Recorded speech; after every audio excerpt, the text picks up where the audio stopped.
People always ask me, do you have to be beautiful to work in daytime? And I say the answer is no. First of all, if you watch a daytime drama, there's usually 2 to 250 additional parts separate from the contract roles that are on the show. And many of those parts, there's no physical requirement. We're looking for the best actor to tell the story with. And some of those actors are on for a day or two, some are on for a month or two, and some have recurred for years and years without actually being series regulars.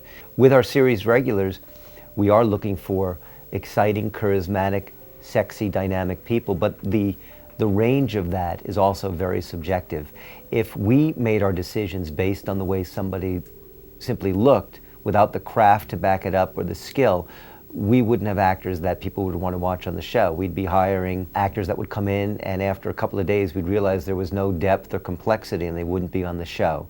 So certainly for the series regulars, within the broad parameters of what's considered sexy, and there are broad parameters, by the way, we're still looking for a skilled actor, somebody that has the potential to grow, that we can invest in and have on the show for 4 years, if not longer. Both these actors who came into the show both started as recurring roles that were supposed to be short term. You were supposed to be here really a couple of months, you were supposed to be here a couple of months. Very instantly, the powers that be, the writers, the producers, the network, really globbed onto these two because of what they brought to the role. I talk about bringing a scene to life. They're both series regulars on the show, and it's a tribute to their talent and, you know, being able to back up.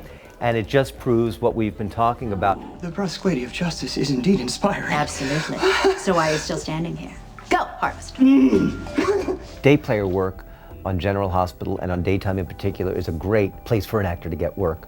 First of all, many of the parts that come in for a day are really substantive parts. They're really compelling, complex parts that have a lot of dimension to them. They can be judges, doctors, friends.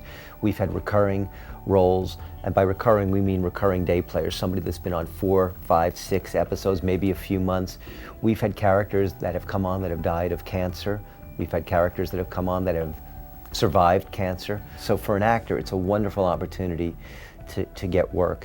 And my day players can come from anywhere. They can come from an actor I've seen in the theater. A lot of times I'll see a play, and it wouldn't be unusual for me to call an actor a day or two later and offer them a role.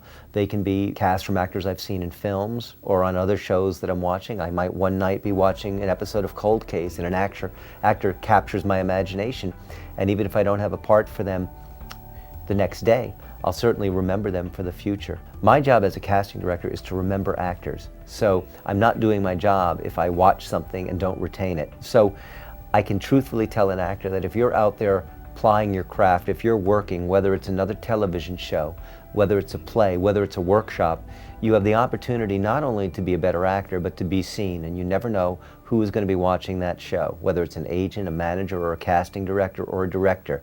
And the proof is in the pudding. I hire a lot of actors who I see do work.